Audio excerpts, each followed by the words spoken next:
તો ગુજરાતમાં સ્થાનિક સ્વરાજની ચૂંટણીનું બ્યુગલ ફૂંકાયું છે। જૂનાગઢ મહાનગરપાલિકાની સાથે 66 નગરપાલિકાની ચૂંટણી માટે 16 ફેબ્રુઆરીએ મતદાન થશે અને 18 ફેબ્રુઆરીએ પરિણામ જાહેર થશે।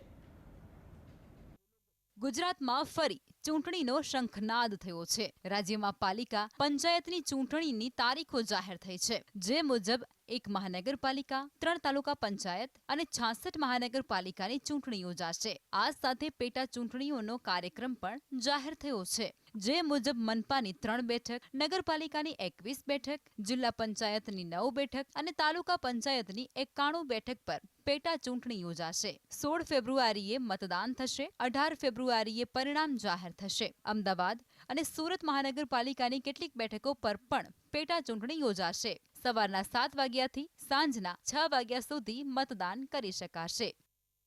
ચૂંટણીની મહત્વની તારીખો પર નજર કરીએ તો ચૂંટણીનું જાહેરનામું 27 જાન્યુઆરીના રોજ પ્રકાશિત થશે। ઉમેદવારી પત્રક ભરવાની અંતિમ તારીખ 1 ફેબ્રુઆરી રાખવામાં આવી છે। ઉમેદવારી પત્રકની ચકાસણી 3 ફેબ્રુઆરી સુધી કરી શકાશે, તેમજ ઉમેદવારી પરત ખેંચવાની તારીખ 4 ફેબ્રુઆરી રાખવામાં આવી છે। આ સિવાય જો પુનઃ મતદાનની આવશ્યકતા પડે તો તેના માટે 17 ફેબ્રુઆરીની તારીખ રાખવામાં આવી છે। સમગ્ર મતદાન પ્રક્રિયા 21 ફેબ્રુઆરીના રોજ સમાપ્ત થશે।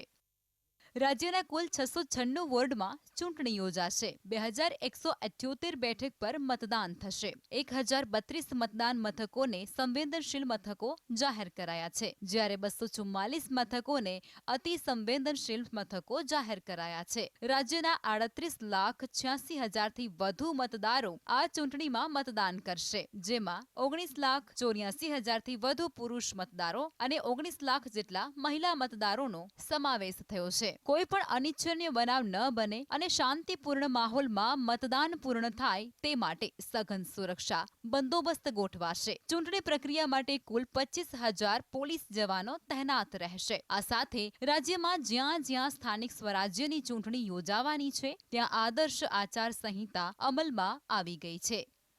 Bureau report, GSTV।